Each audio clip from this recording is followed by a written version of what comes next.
What's up, family? Welcome to the Toe Sports Show, where we talk about everything from football to baseball to basketball to boxing. And oh yeah, can't forget about our dogs and gators. You never know what you'll hear from KB and Steve-O, and you'll never know who you'll see stopping by to kick it with the guys. So make sure you check us out live every Sunday at 11 a.m. Eastern Time on Facebook and YouTube Live. Peace. I ain't never played sports. You know what I mean? I always have, you know what I'm saying, like music and love music from the jump. So that was my just plan A. I ain't even have a plan B. I made myself not have a plan B on purpose just so I can fulfill my plan A.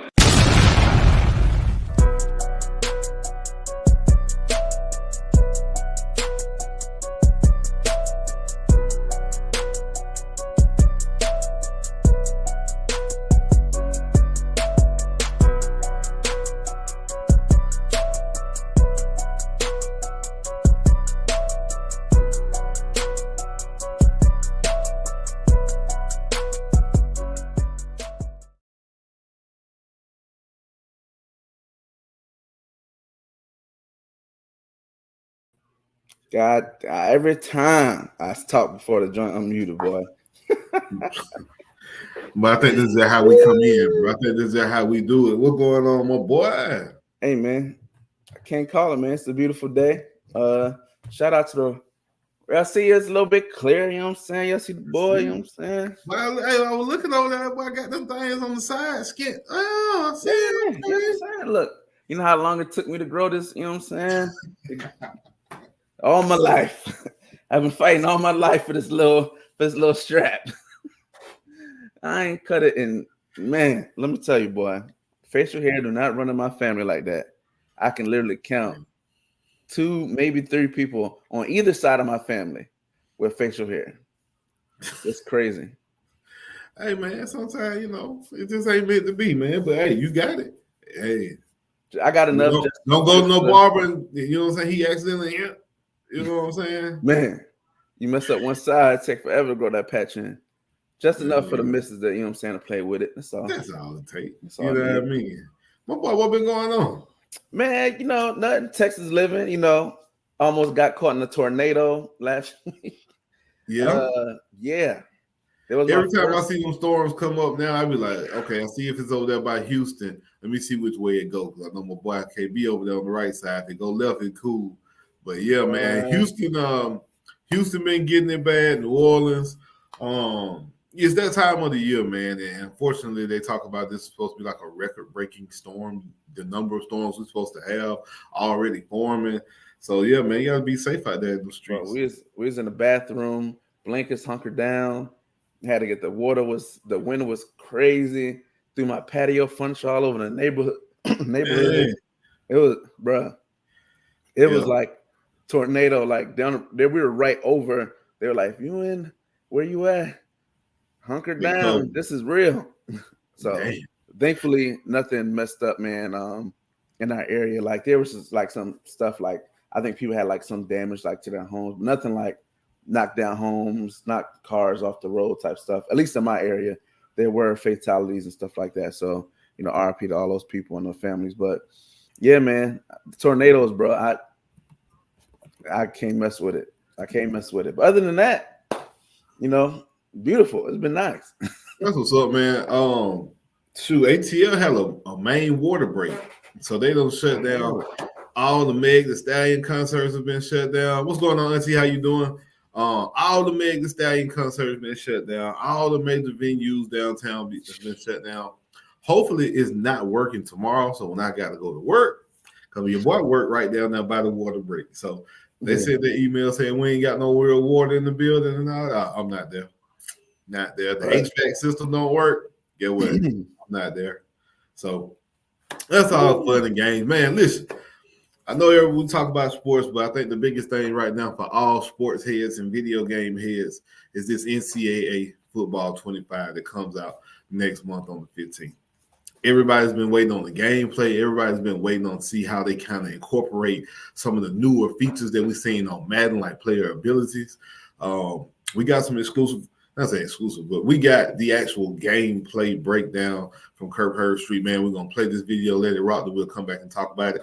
It was about 4 minutes long, so sit back and enjoy the ride of NCAA football 25. Hey, everyone. No. Go ahead, bro. Hey, everyone. Kirk Herbstreit here, and welcome to the official EA Sports College Football 25 Gameplay Deep Dive. Today's focus is on the exciting new Campus IQ gameplay feature set, which includes the new wear and tear system, player abilities, home field advantage, unique playbooks, and a host of new mechanics that deliver the explosive, fast-paced gameplay unique to college football. Let's get into it. The new wear and tear system changes how you approach every snap. Wear and tear is a progressive player health system that prioritizes strategic substitutions and diverse play calling to keep your players healthy.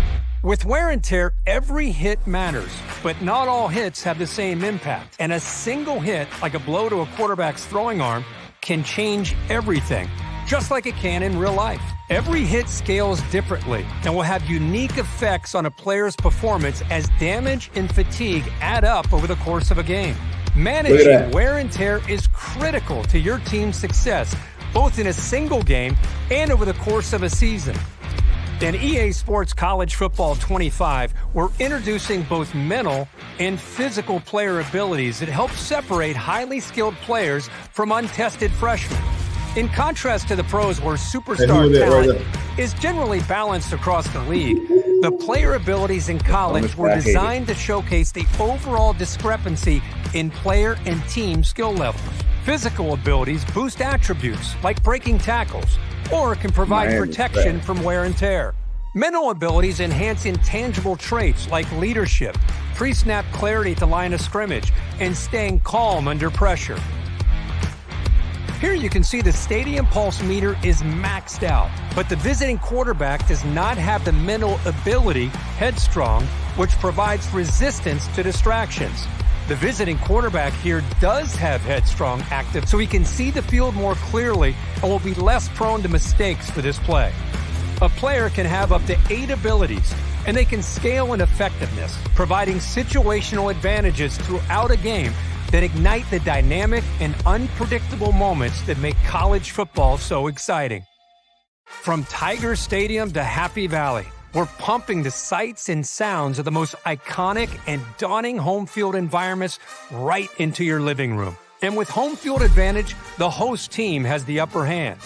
As the visiting team, you'll face various degrees of home field advantages impacting confidence and composure levels, on-field performance, and more.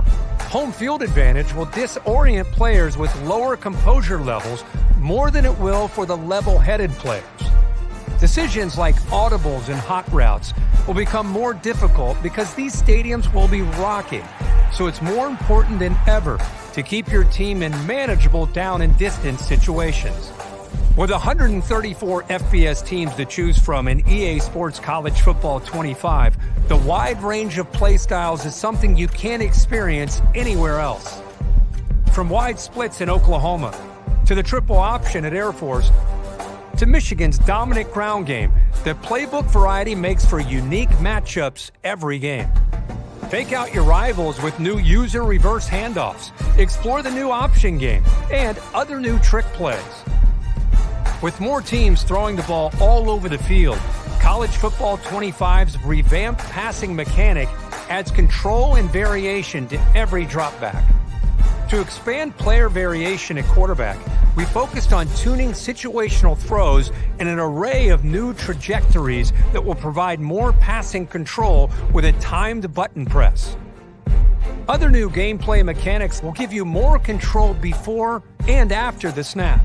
Adjust the length of your primary route with custom stems. Switch players directionally with the new switch stick for post-snap control. Master the new kicking meter and call a number of new hot routes at the line. For more on gameplay and playbooks, check out the Campus Huddle blog. Subscribe today to get the latest EA Sports College Football 25 news. To make it game day every day this season, pre-order the MVP bundle, which includes both EA Sports College Football 25 and EA. Hey, boy. Bro. Whoever worked there that worked for Florida, that used to go to Florida, wanted to be a Gator, somebody in that building is a Gator. You hear me? Because golly. Yeah, y'all got a lot of airtime. Maybe they just needed somebody easy to play against when they were doing the video. It was all positive. So maybe that just happened to be a coincidence. They picked the worst SEC school available to just play against. But no, a lot of things to break down in the film, man. What you like the best? What you think the best part about all the new features here? Or which one you like the best? I like the feature where their composure matters, because I think when you have a guy like coming in freshman, you create a guy, he's 99 speed and all this stuff. Fam, if he ain't got the experience, he hasn't played in that big game, he's not going to have the same exposure as a older guy, and that gives you that don't make you want to play the older guy who may not be as quick or stuff like that to play, because of the composure in certain situations, which is real life. Like, you don't want to put freshmen in those situations. Like, we hear it all the time. I like the fact that you can change the level of the play art, so you can make a 5-yard comeback change to a 15-yard comeback. That's huge. Being able to, I think really, the fatigue, being able to take them hits.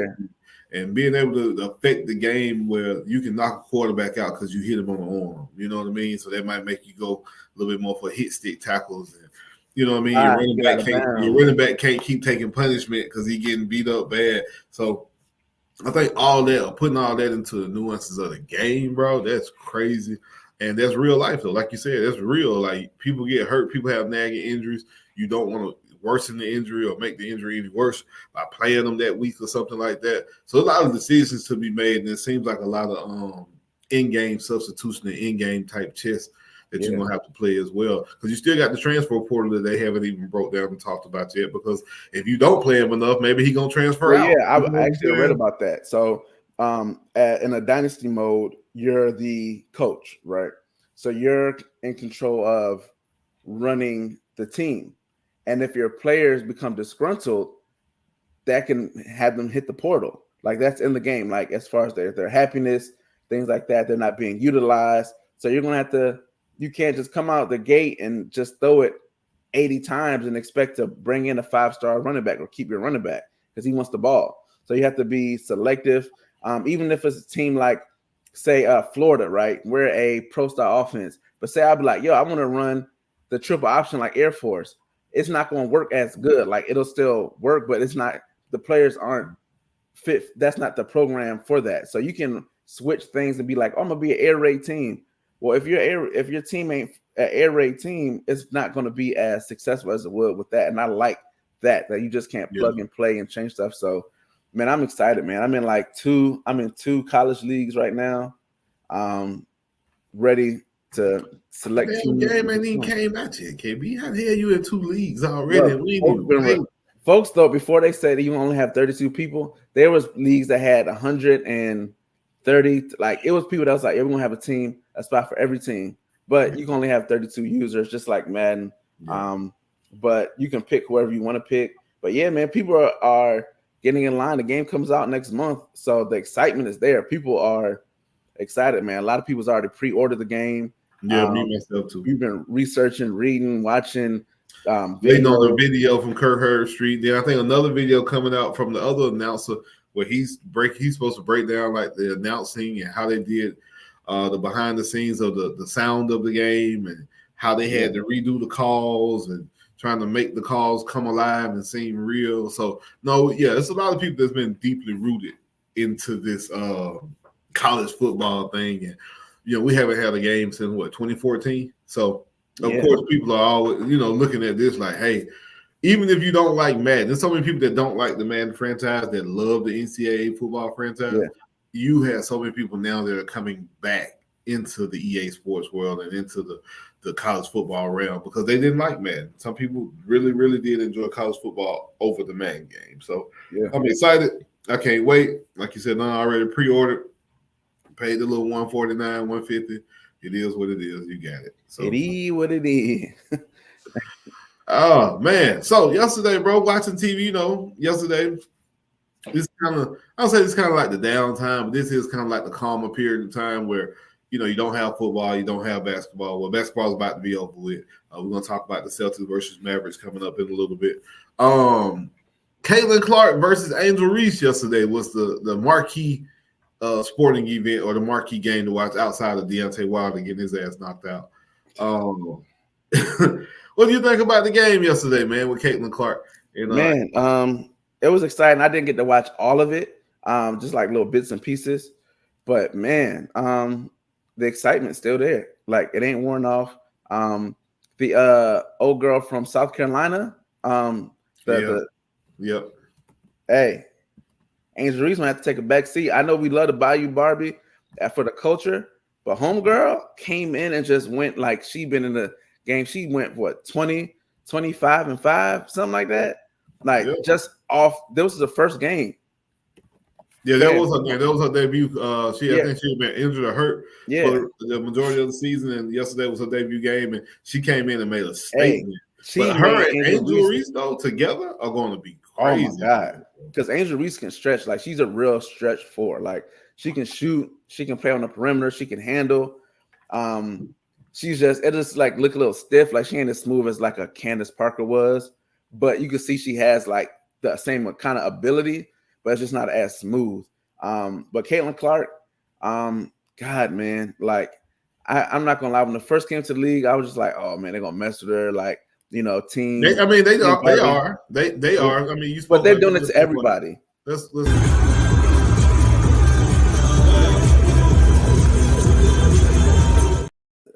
That's rookie on rookie. Okay, I mean that one will. And Clark. I mean, that's clear all which was called. The question is, will they call it? Now, I ain't no lip reader, but I'm pretty sure she called that lady a female dog. I'm 100% sure she said that. And then proceeded to knock her to the ground. What do you think about this treatment, man, as far as Caitlin Clark and what's going on? Because this is not, I mean, it's some other games too long.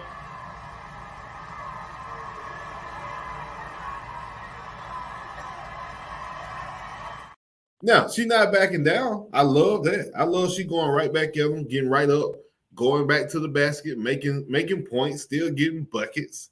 They're not winning, and I don't think that's because of her. I think that's more because of her teammates ain't really wolf a damn. But, yeah, man, what do you think about the overall Caitlin Clark experience so far with this WNBA? Boy, they are on her ass, boy. But like I said, I don't think it's necessarily just a her thing. I think the camera is bright on her because it's happened. Like we're watching it. Angel Reese got chokeslammed last week by her friend. Like these women are getting it across the league, man.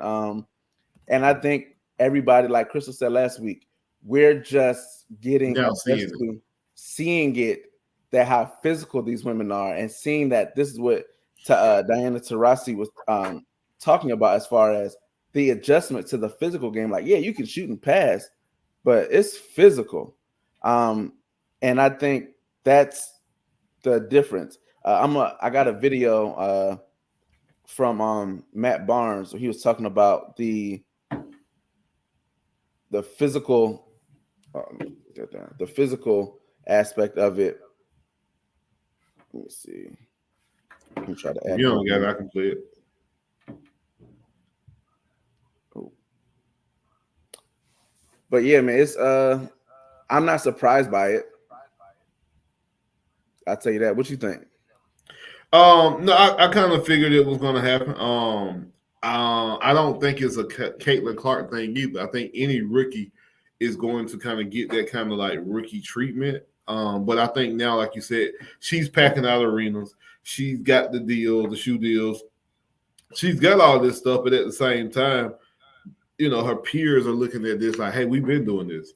So I think I really just think that they're just giving her a rookie treatment, bro. I don't think it's anything specific to Caitlin. I think we're seeing it more because of who it is, but I don't think it's a difference between any other rookie coming in. I mean, it's just Jordan treatment. When Jordan came in, people were beating up on him. When LeBron came in, people tried that too. I mean, not comparing her to those guys. I'm just saying when a rookie comes into a league, there's typically like a welcoming or, let me show you how we've been doing this type situation. And I think that's what it is. I think the cameras are just huge. The cameras are just bigger and the lights are brighter because of who it is. And I also think that it's also the fact that, I mean, don't get me wrong, like she popped a lot of talk in college. Like she was one of those, like she definitely was smelling her own ish. You feel me? Yeah. So that's going to come with it too. Like if you're a trash talker and you big and bad, are they going to see if you really big and bad?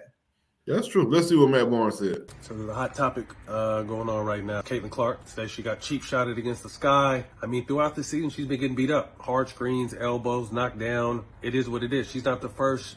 She won't be the last. My issue and my question is, where the fuck are her teammates at? Where y'all at? Where the rest of the Indiana Fever at? I've seen a couple girls smirk when she's got knocked down, half-assed to pick her up. Like, y'all supposed to protect the asset, protect the star. And all this is the team. She's the star. You always protect your star. I was someone who protected the stars. You fuck with Kobe, CP, Blake, list goes on. It's going to be a problem because you guys are supposed to be a family. And you wonder why you sit at the bottom of the league right now is because y'all don't protect each other, man. Coach don't do shit about it. Players don't do shit about it. Y'all should be ashamed of it. But the rest of the league is going to continue to test her. And that's what they're supposed to do. It's your guys' fucking job to have her back and have each other's back. Got to do better, ladies. Hey, man. He set up, and they showed some of the last week, like she was coming off the bench, like she's coming to sit down. And like, you know how usually you sit down and people give you a 5? They just ignore her. She got hit, came aside, like they not, I don't know what it is, man. Like it really seems like they don't mess with her. We know what it is. Let's not, come on, bro. Yeah. We ain't got to speak on it because it's here and this is where we at. But we know what's going on. Yeah. We know why. And just being real, it's part of the reason why the WNBA probably is kind of where it is now. Again, I've lived with my wife. We've lived together for 15 years. We've been together almost 15 years this year, right? Never seen her turn on a WNBA game. So, like I said, again, we know what's going on. We know what it is. And I hate it. But how do you get past it? How do you get beyond it? That's one of the questions when we first started talking about Caitlin Clark going to the WNBA. Would the WNBA know how to handle this situation or would they fumble it?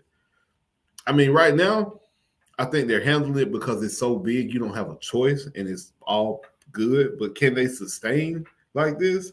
We'll see. I don't think her being on the 2-10 team is a good look. But at the same time, they picked number 1 for a reason. So you expect some of these teams to, be kind of trash. But what you gonna do with Juju next year? Bro, Juju, she ain't coming out to her senior year. What's the point?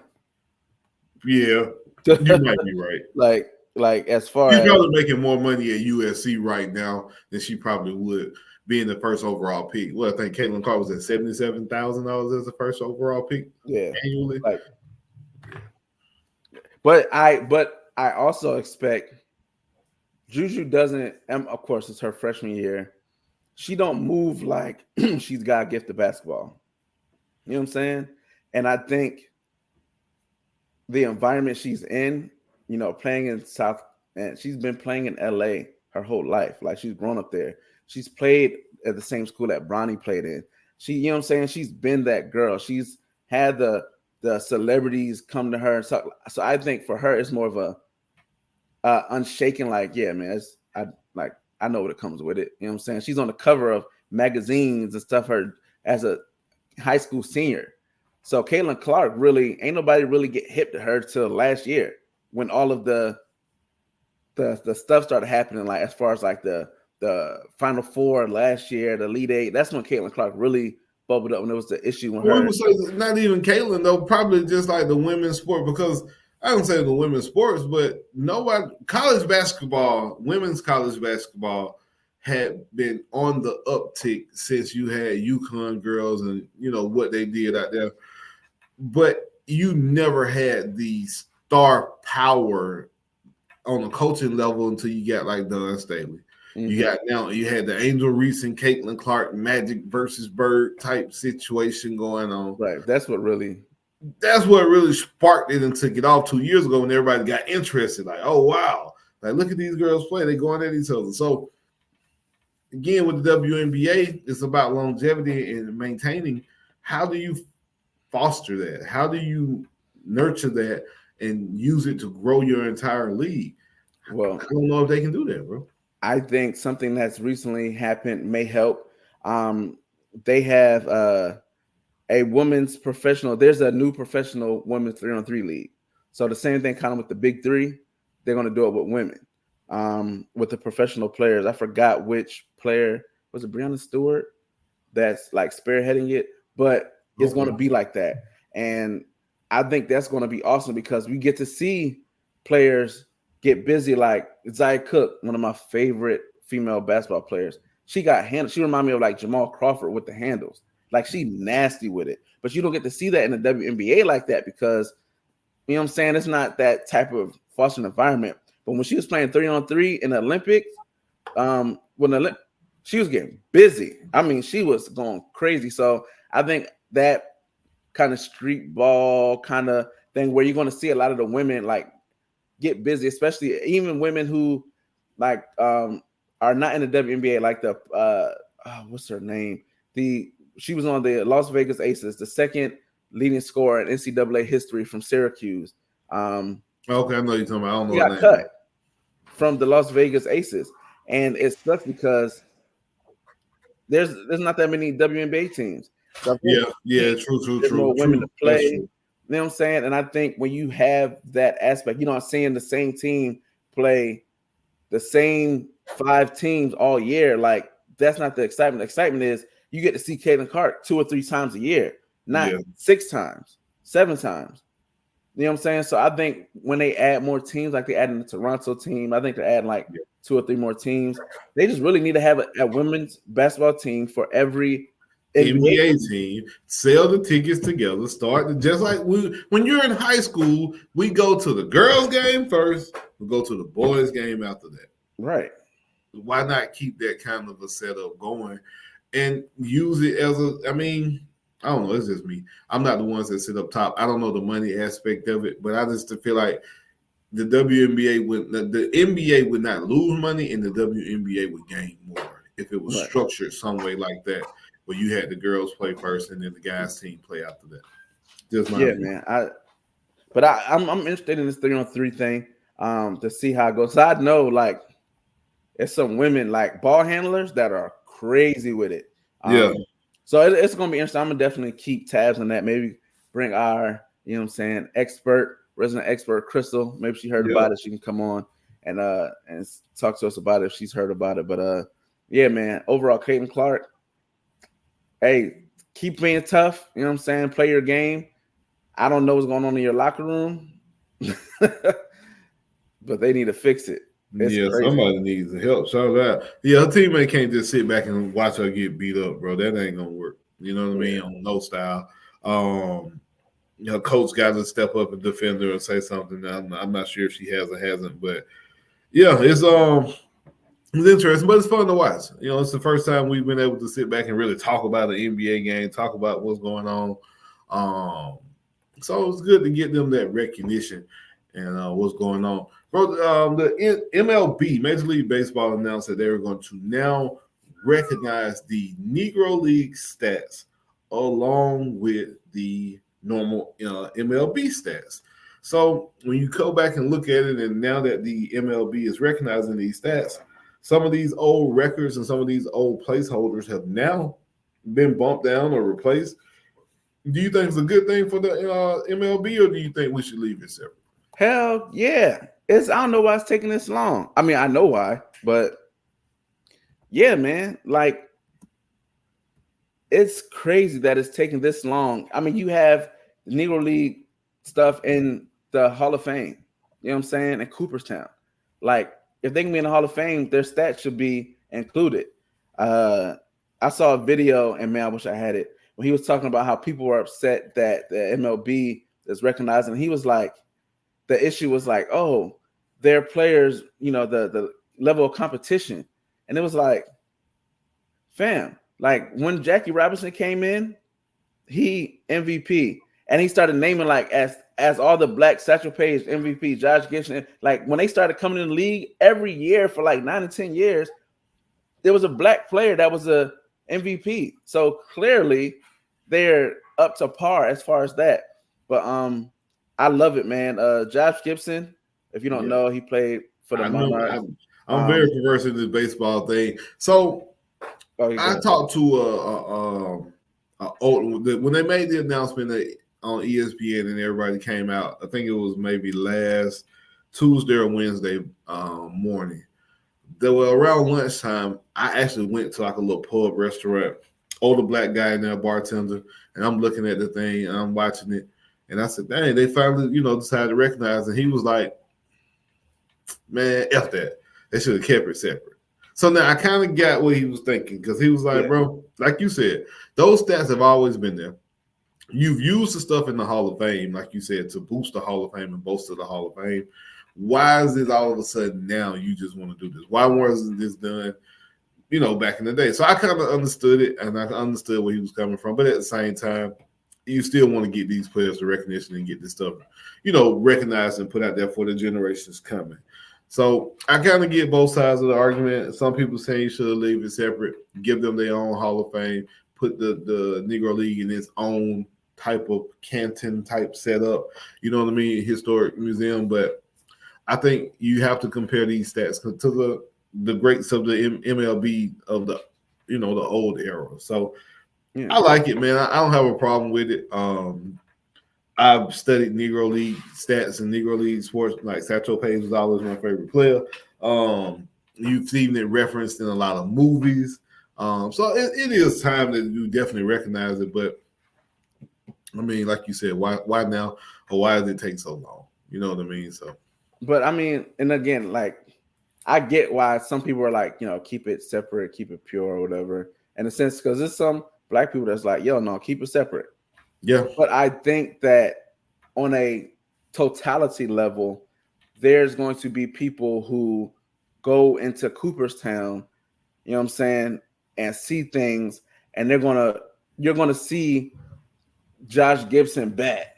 You're gonna see Jackie Robinson glove, but you're gonna still see Ty Cobb as the number one player. It's like, no, you need to see that Josh Gibson actually has knocked Ty Cobb down, and he was slugging percentage and batting average.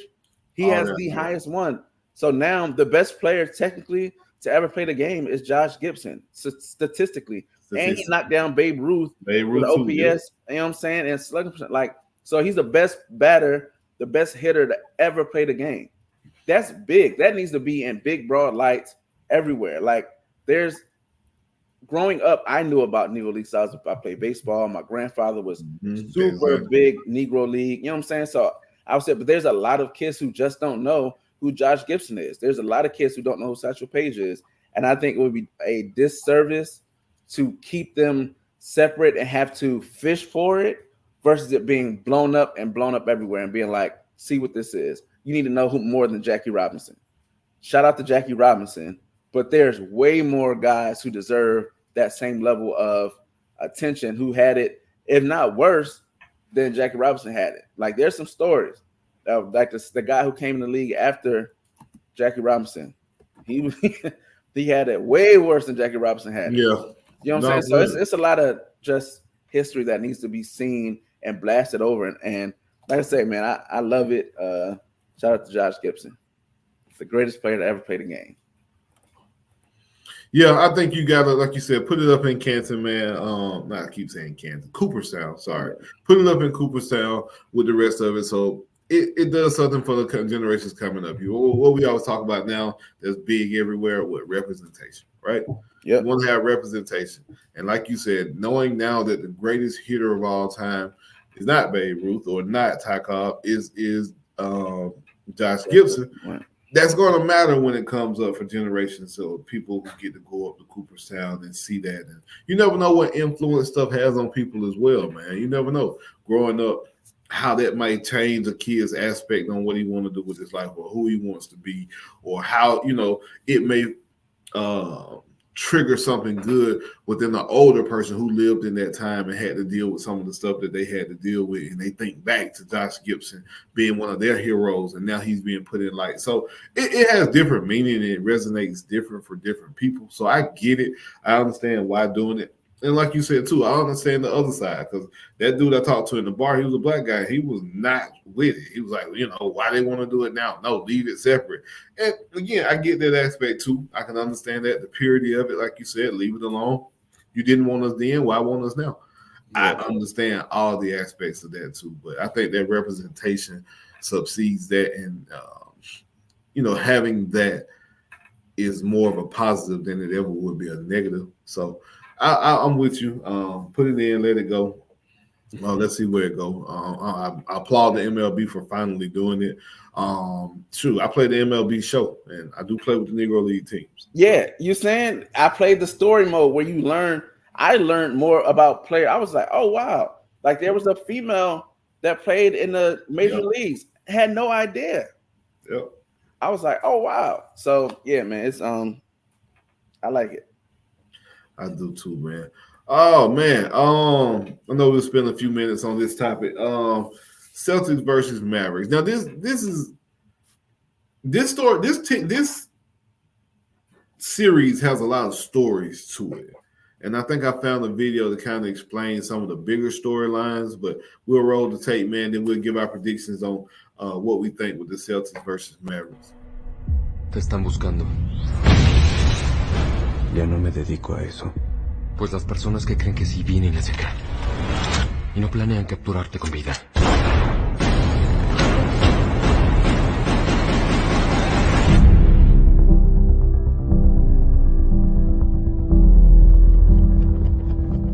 Capitán, aunque hay muchas personas que lo creen un héroe, hay otras que prefieren el término vigilante. Ha operado con poder ilimitado y sin supervisión. Es algo que el mundo ya no va a tolerar. Sé que Bucky es muy importante para ti. No te involucres, por favor. Solo empeorarás todo. Tratarán de arrestarme. Esta vez habrá consecuencias. Capitán, está muy a la defensiva. Es que fue un largo día. Si no aceptamos limitaciones, no somos mejores que los malos. No es así como yo lo veo. A veces quiero romperte tus perfectos dientes. ¿Quieres resolver esto a golpes? ¿Qué hacemos? Hay que pelear.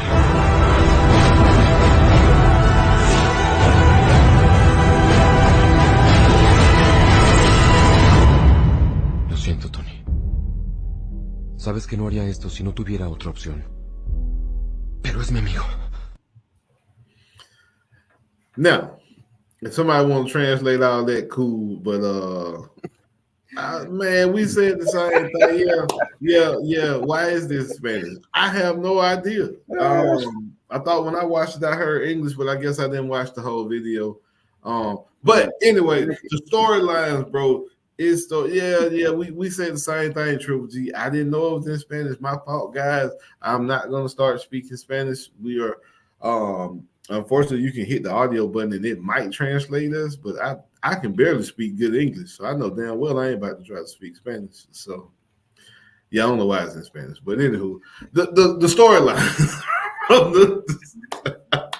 man, bro, I was cool today, bro. I was not expecting that, man. No, I was not. That changed the game, right? Shout out to Steve. You got that one. Yeah, that was on me. I'll take that one. That was on me. I did that. I love the video, but the Spanish part, I wasn't expecting it, bro. Oh, man. KB, man, a lot of storyline, man. Porzingis and your boy Luka are like best friends, both from the same place. Played together in Dallas. It didn't really work out. Now Porzingis with the C's, with the Celtics. You got Kyrie. Kyrie was in Boston. Kyrie played with the Celtics. Teammates with all these guys. When he left with the Brooklyn, oh, man, the Celtics fans were giving him hell. The teammates were giving him hell. So many stories. Luka's first playoff, Luka's first finals. You know what I mean? Is Luka going to be who he's going to be? The light's going to be too big for Luka.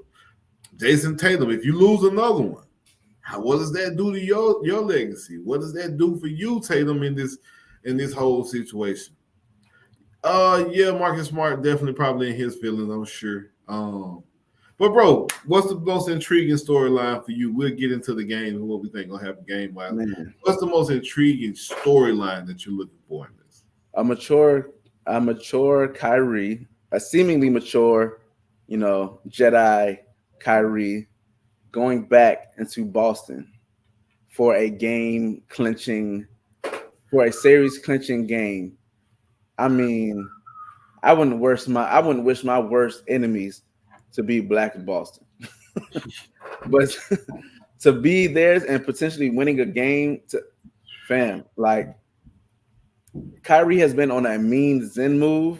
His lifestyle, how he's been, that's about to get put to the test.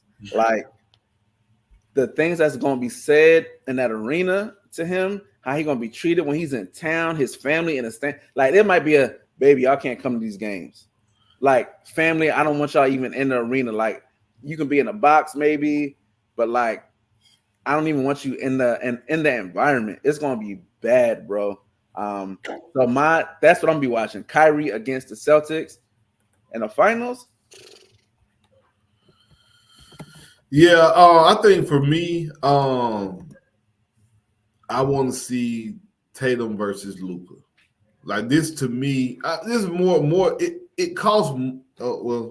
This is more on Tatum than it is Luka at this point because Tatum we've seen here before. There's questions about Tatum being able to really do this. Is he really a superstar or is he just an all-star? I think all that comes to head this series because if you are the Celtics and you lose, you have two $300 million players on your team. And they've yet to be able to bring you a championship. How many times do you keep retrying the same thing and expecting a different result? That's the definition of insanity, I believe, at that point. So it's a lot of intriguing storylines to me with that. I look at the head coaches and just start there. If you look at Jason Kidd versus what's the dude's name? I can't think of his name, but y'all know who the Celtics head coach is. The dude who replaced the one who cheated on Neil Long. Yeah, him. Anyways, so if you look at the coaches, I'm definitely gonna go with Jay Kidd as being the better coach, in my opinion. And coaching matters. You look at Celtics, they need to break them up. I mean, yeah, that's what I'm basically saying. You have that kind of pressure on you from a team and an organization and a fan base, though they're paying you guys $300 million. You can't go out and lose this, right?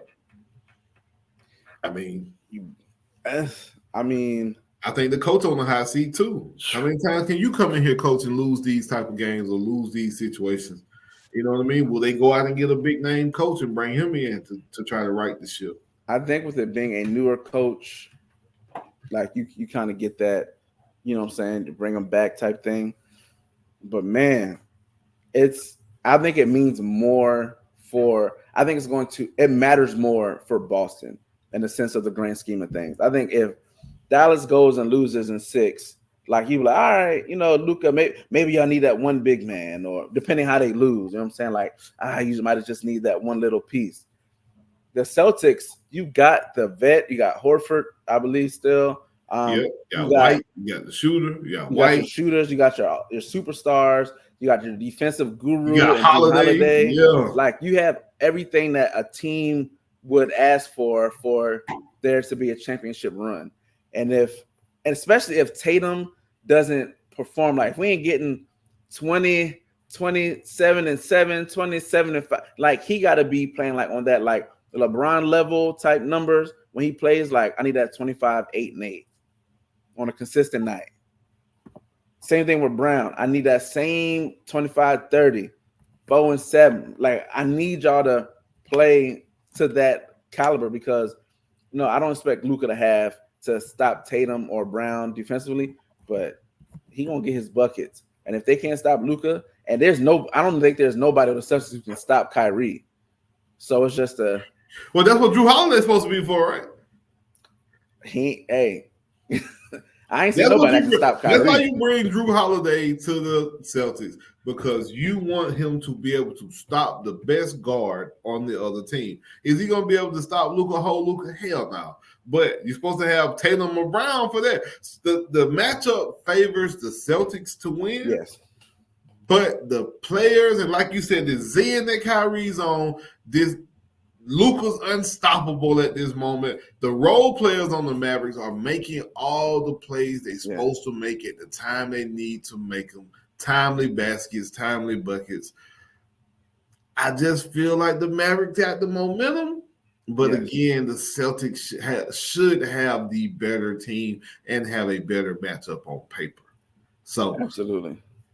I don't know. I think that if we asking the question of who is the pressure on the most, who would you say it is? Who has the most pressure on this? The specific player. Tatum, because Tatum has been pushed to be the guy. Like Jaylen Brown's always been the sidekick. It's always been if they're going to send anybody, they're going to send Brown. Oh, Brown's the one, the trade piece that you can send. He's always been the one that's the most disrespected, but honestly, he's probably been the most consistent.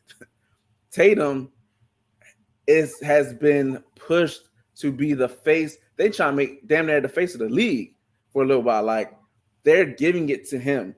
And if he don't, like you said, if he don't perform in this environment, bro, like you got to sit down. Like I think they're lucky they're playing against like the Mavs instead of the Wolves. I think if they was playing the Wolves, it might be a different story. Anthony Edwards might be going. He might have been going crazy. Yeah, I don't see Jaylen Brown stopping Anthony Edwards. Only thing I would say to counter that and to play a devil's advocate, the Celtics have so many ways of attacking you. You get tired playing defense because it never seems like them jokers miss. And if they do miss, they get the offensive rebound. And if they get the offensive rebound, they're not missing twice. So the Celtics, I feel like, make you play so hard defensively because all of their team can score. That's what you worry about with playing the Ant-Man, or that's what you worried about with playing a team like a one-person team. You know what I mean? Well, I didn't say Ant-Man is one person, but Cat wouldn't do what he was supposed to do. And Rudy Gobert couldn't stop nobody. So I'm just saying, I look at the Celtics as a team that's, again, this is a better matchup for. But I think Dallas, man, I don't know. Something just telling me, goddamn, Dallas in 7. I don't know why. I do feel like Dallas in 7 or Dallas in 6. I got Dallas winning in 7, because they're the hometown at this point. I want to go to the parade. Hey, listen, championship parade, bro. Nothing like it. Now, it's not gonna be your team, so you're not gonna have like. It is my team. The damn Mavericks ain't your team. You've been a LeBron fan all year long. So and LeBron, and I've been a LeBron fan. I ain't got no basketball jerseys with players on there. I'm about to get me a Luka jersey. You know what I'm saying? He re-signed that contract. I'm staying. Listen, like I said, you ain't had no. You in a Mavs jersey. Listen. Hey,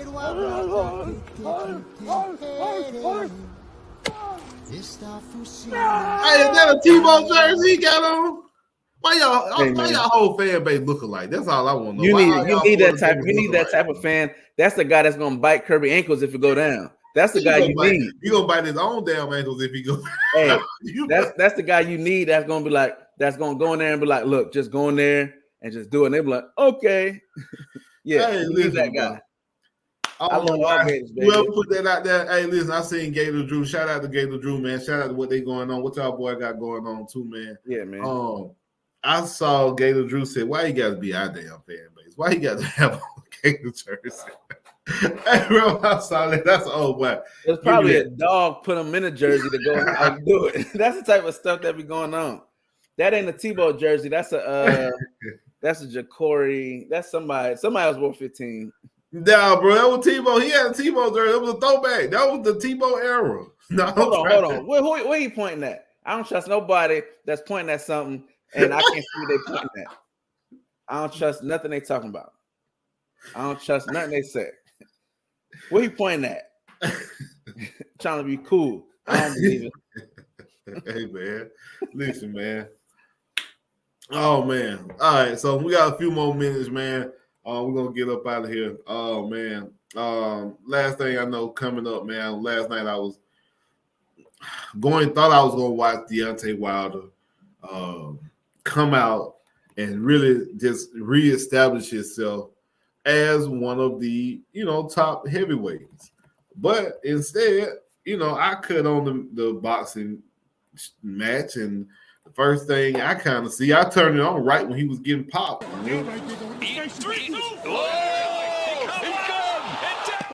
When somebody hits you and you turn around and reach for somebody that ain't there, I know you hurt. I think it's time to give it up, bro. Take it or leave it, bro. Is Deontay Wilder? Oh, let me hit the take it or leave it. Oh, this is fitting. Take it or leave it too, right? All right, I got you. Hold on. It's time for Take It or Leave It with KB and Steve O. Are you not entertained? One more time, man. One more time.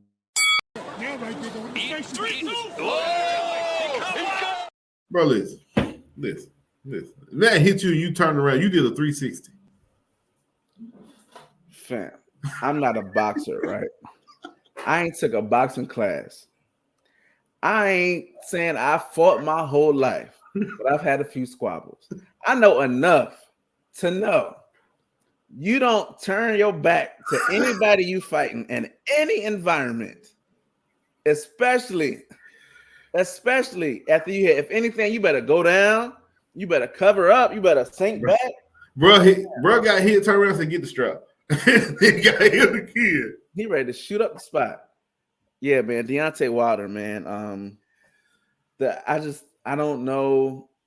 I think his career, like when you look at it, him coming up was just always the knockout guy. That's it. And he didn't have to be the boxer guy. Yep. And I think people who are the knockout artists, while that's cool and entertaining to watch, it don't work against somebody with your same power that can box. And we saw that against the Gypsy King when he was just getting outboxed and outschooled.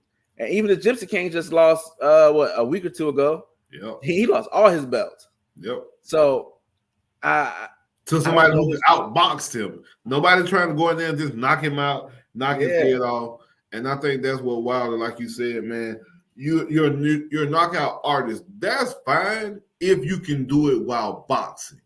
But if you're just loading up for that one shot, and if they know they can take that one shot away, you have nothing else, you're gonna get more fights that start ending like this. Once people were hip to that versus the Gypsy King, like all I gotta do is box this dude. I ain't gotta really hit him hard. I ain't gotta hit him that much. I just don't get hit with that one shot he got and box him for 8 rounds. I'm gonna knock him out 9 through 12. He out on his feet because he's tired as hell. All he's been trying to do is hit me with this one punch, and he ain't hit it yet. And he's getting frustrated. He can't box. I don't understand. Like, I don't understand when it comes to boxing, like professional athletes, right? When I played sports, I took it serious for the most part, but I never wanted to look stupid. So I would try to get as in good a shape as possible. I would try to practice so you just don't look freaking stupid. Professional athletes who just don't take, when you're pro and it seems like you don't take it even remotely serious, it looks crazy. There's no reason that Deontay Wilder shouldn't be in shape enough to last 12 rounds throughout the whole time. There's no reason. You fight once a year, maybe twice a year. Fam, you should be able to last a 12-round fight and not be winded and gassed by round 8, like you said. That's crazy to me. And then I think too, man, he got caught up in the show. Going against Tyson Fury, I think kind of exposed that he got the payday he always looked for, right? Got that payday, and it was a 3-fight deal. I don't think he should have fought Fury after that first fight. After that first time Fury put them paws on him and put him down, I don't think you should have came back. And I definitely don't think you should have came back with the same strategy. Okay, cool. You lose again. Then you go and you change coaches. You change coaches and go out there and look even worse. So I don't know, man. I think it's just over with. I think he lost his confidence once Tyson Fury put him down. And I think once that loss to Fury happened, the second time, it was kind of like, that's it. And I've tasted this defeat again, and I'm okay with it. I know how it tastes again. Now I'm just going to try to run my bag up. And I think this was his last fight. Or maybe he goes now and fights the up-and-coming. He's not a Wilder. This dude can box. This dude called Jared Anderson calls himself Big Baby. He's the next up-and-coming American heavyweight who's supposed to be like that. Everybody's questioning him. Is he ready yet? Is he ready yet? Is he ready for a big I know fight? you're talking about. He just. I think now you can put him in there with Wilder. If Wilder wants one more payday, I think that'll be the fight to get him. But I think Wilder may get hurt versus that kid. Like hurt. So is that something we really want to see?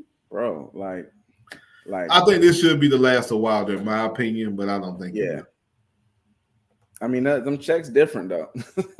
Like people get beat up for free every day. Right. Hey, you make 20, 10, well, probably like 5, 10 million on the fight. Yeah, that might be worth an ass whooping. I'm not gonna lie to you. It might be. Let me get knocked out for 5 million. I might get up and be like, let's do it again. Hey, if he want to do it, I'm here. You know, that's how it sounds after the fight. If he want to do it, I'm with it. Now, your boy Earl Spence didn't want no more Bud Crawford, even for the big check. Earl Spence was like, I'm good. I took that ass whooping, and some ass whoopings ain't worth the money. And he probably but that makes you appreciate a guy like a Floyd, right? Where a lot of people say, oh, he picked who he fought, blah, blah, blah. I think he treated every fight like it was his legacy, like the way he trained, the way he got prepared, how he handled them in the ring. And when you see a guy like that coming up, watching a boxer like that, or watching a Mike Tyson prepare, fam, Wilder, you tripping. Like, I think, again, and you got to evolve yourself as a boxer. You got to evolve your game. Just like any sport, you got to evolve. I just never seen Wilder outside of that one right-hand shot. I mean, you know what I mean? He never gave me anything else to really like, sound bites. Brother started boxing. Brother started boxing for real. Bro really, you know what I'm saying? Moving, do. When he changed coaches, I was excited. I thought it might work because in boxing, coaching matters too. Like your corner matters in boxing. It's huge. You know what I mean? You being able to take away stuff from other boxers, or you being able to counter what another boxer is trying to take away of your specialty. If Wilder would have developed something else outside of a right hand, he probably would have been good. But if I know that you just gonna hit me with that one punch, I just avoid the one damn punch. And that was the frustrating thing about Wilder to me, man. He just never developed into a boxer. So going out talking about boxing in the show, Mike Tyson fight has been canceled because he had an ulcer flare up and he can't train and he in the wheelchair, and I'm like, this don't need to happen. So I'm a type, bro. Listen, when it comes to boxing, and I feel like that's what you do, I want to see it. That's me. Steve wants to see it. Steve wants to see you go out on your shield. If that's what you so choose to do, don't stop the fight too early. No, ref, get out of the way. Let that man take his ass whooping like he signed up for. I'm that type. But when it comes to like being old and getting whooped, I don't want to see that. I don't really want to see Mike Tyson out there getting knocked out, bro. I don't want to see Roy Jones Jr. in the ring no more getting knocked out. Like all those guys, you reach a certain age, whoever is commissioning these fights needs to be jailed because it's criminal at this point to even put Mike Tyson in the ring. It's criminal at this point to even let Roy Jones Jr. step back in the ring again. Like, who is allowing these people clearly don't have nobody in their family that care about them. Because there's no way I'm going to let my father, uncle, brother, dad, anybody get back in the ring at that age and be subject to that type of punishment, bro. It's just not right. The man is already, like you said, I see my opponent in a wheelchair. I don't even want to fight no more. Fam, like, there's no pride taking a knocking down a Mike Tyson at this point. Like, while the videos of him training are amazing and they're cool, these are blips of him training. Like, I don't want to see, like, I can understand it feels just like a little exhibition, but this is like a real, they're really counting this as a regulated fight. Like, this going on his record. Like, fam, like, nah, bro. I don't even like seeing Floyd fight dudes in China for 500 mil for, like, nah, bro. Like, I mean, but again, that check different. I ain't never been in that environment. I ain't never had to turn down $10 million, $5 million for a fight. I get it. I get it. But again, man, the last time we seen Tyson in the ring, it wasn't good. I don't think the next time we see Tyson in the ring is gonna be good. So, but we're gonna watch. Paul Boy can fight. No, I think that's what people really be like sleeping on. Like, he can fight. Bro can fight. Like, bro got hands. When he knocked out Tyron Woodley, now whether it was staged or not, I don't care. It takes a different type of power to knock a man clean off his feet and make him fall. So when he hit him with that punch, staged or not, and that sweat beamed off his head, I said, "Oh yeah, that boy square." Even when he knocked out Francis, the UFC. Hey man, hey, he boxed. Like, sure, was he a troll at a time, and he was doing it for attention in the beginning? Sure, when he first started and we started fighting YouTube guys, sure, but he is taking it serious. He is for real. He will hurt Mike Tyson if anybody can get hurt.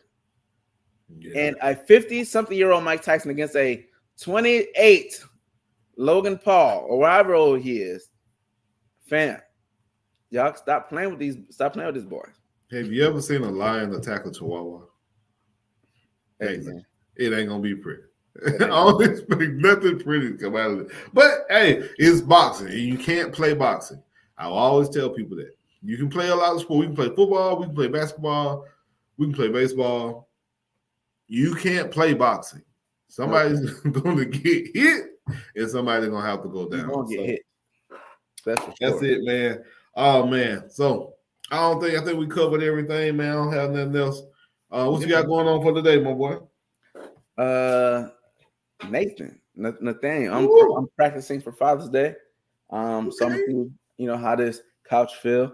No, man, just gonna chill out with the fam, man. We had them watching Scary. My parents think I love it. We had them watching The Conjuring last night. That what you did to the kids? Huh? You did that to the kids? Yeah, man. We want to watch The Conjuring, and I ain't want to watch no kiddie stuff. So we had them watching a scary movie. It was hilarious. So you picked one of the scariest movies for them to watch. Yeah, man. The Conjuring. I think it's the scariest movie I've ever seen. It is one of. It's up there. It's hard for me to think of something else. Top rated scary movies of all time. I think for me, man, when I was little, that damn Nightmare on Elm Street might have been one of the ones up there for me. Just because Freddy Krueger, he can dream, you don't want to go to sleep. You know what I'm saying?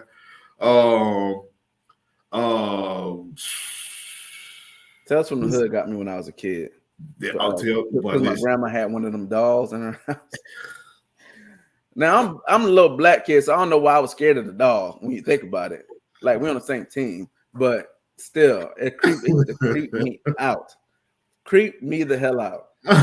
But as an adult, The Conjuring, that one had me like, all right. That one too, man. I used to not really freak you out, but I used to love them Paranormal Activities. Used to watch them. Yeah, man, we might come up with a list, man. You know it's gonna be down season. We are. We're gonna start. I was gonna do it this week. We'll start next week. We're going into our positions, position by position, as far as the NFL teams go, man. Like your top 5 quarterbacks going into 2024. Now, we ain't talking about all time. We ain't talking about last year. Your top 5 quarterbacks going into this season. And I think that's the stuff we'll start with. We'll start with quarterback, wide receiver, then we'll flip to defense. We'll go offense, defense, and then flip back and forth. So get your list together, KB. We're going to have a toe-to-toe tournament. It is coming. We're going to have a toe-to-toe tournament where we're going to do it on Twitch. Me and KB are going to actually do the commentary of the game while the people play. And I'm going to do commentary for our own games while we playing too. So we are in the tournament. I'm going to give it to y'all. Too. So hopefully it'll be KV versus Steve-O in the finals. That's how it should be. But, you know. All I gotta do is stop that trap. That's fine. Got to see if KB can hold up his end of the bargain, man. Last time we played Madden, I think I was stopping KB. Yeah, man. He got that trap. That trap is just, it's one of them things. You know what I'm saying? Hey man, I run the same 7 plays. A lot of people say I cheat, but I'm like Coach Boone on goddamn Remember the Titans. Got 7 plays. Play over and over and over. I might watch Remember the Titans today. But no, hey man, listen, that's one of the best football movies ever. I seen Any Given Sunday was on TV like a week ago, man. I sat and watched it, bro. No, JV, our coach had us watch Remember the Titans before every game. They'll give us our pizza. We go in a wrestling mat room. Watch it before every game. KB, now explain that logic. I don't know. I just be like, he just wanted to watch the football togetherness movie, I guess, to relax before the game for a warm-up. Where you were living at? Huh? Where were you living when you were in Virginia Beach, Lansdowne? Oh, that's why. Y'all up there where the racism was at in Virginia. Yeah, my little brother went to the school. For real? Williams, yeah, his senior year. Oh, that's what's up. Yeah, the dude still worked there. What's the guy name? Petey. The cornerback that got, he still worked. I don't know if he's still alive now, but when my brother was there, he was still there. TC Williams and the old school was still up. Right, give me some Friday Night Lights. That one's another boy. Look, Booby Miles. Ooh. Miles, man, still out there. That's like an hour from me, like an hour 30. Oh, yeah, that's right. I forgot you out down there in Texas. Is that right? Well, shit, man, take us out, KB. Yeah, man. Make sure y'all like, comment, subscribe. Don't worry, Trip. We're gonna get you the names and all that stuff before it come out. We got you. Can I put them down here? Hold on. Yeah. KB, what you gotta type your own mine. Oh, I can't type in. Hold on. I'll just send it to you in the chat. But yeah, man, make sure y'all like, comment, subscribe.